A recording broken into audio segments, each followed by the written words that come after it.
You're not telling me any study. Don't say That's not standards what of care. Yeah. So Tell me one. the standards of care. That's the standards of care. Yes, That's standards of not care. a journal. That's not a study. That's not an organization. That's not an institution. You're just saying words. Transgender people of all ages exist. Their healthcare is based on established standards of care and clinical practice guidelines, which are themselves based on substantial medical research and evidence, as well as decades of clinical practice.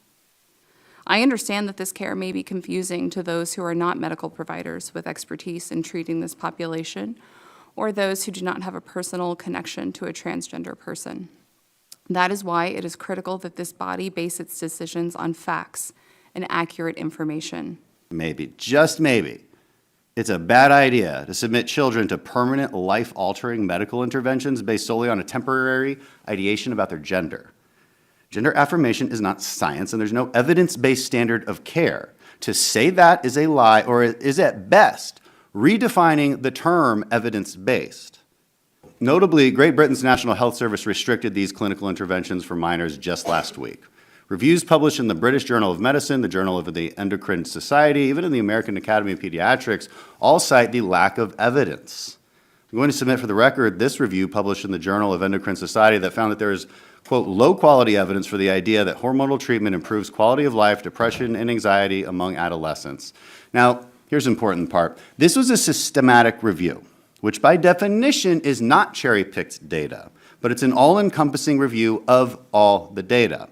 It has thoroughly debunked the notion that any of these treatments are, quote, evidence-based, let alone recognized as, quote, standard care.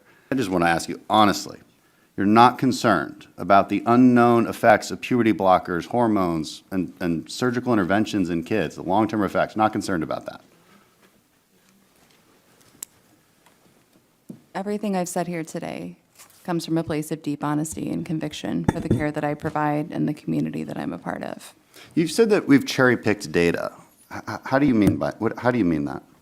So it is very unscientific and flawed to pick a single study or a single statistic and to discuss it in isolation. Totally agree. Medical experts are able to talk about all of the evidence as a whole. Totally agree. So it's good to look at systematic reviews, right? That's the gold standard of evidence when you're trying to understand whether something works or whether it doesn't. So the British Journal of Medicine looked at 61 systematic reviews with the conclusion that, quote, there is great uncertainty about the effects of puberty blockers, cross-sex hormones, and surgeries in young people.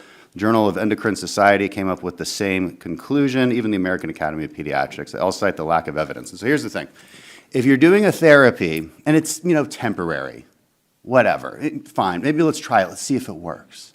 But when you're talking about permanent physiological changes, do you not agree, just from an ethical standpoint, that you might want extremely strong evidence of the benefits? And there is no systematic review that states that there is strong evidence of benefits.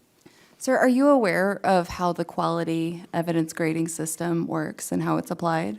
Yeah, we've read through it. That's why I'm citing these journals. So which journal says something different? We should have that debate. Tell me a journal that has done systematic reviews that cites different evidence, that cites strong evidence for benefits of these therapies. The standards of care were developed based on extensive... You're not telling me any journal, you're not telling me any study. Don't say standards of care. Yeah. So... Tell me one. The standards of care. That's the standards of care. Yes, That's not a journal, that's not a study. That's not an organization, that's not an institution. You're just saying words. Name one study. Yeah. I'm out of time.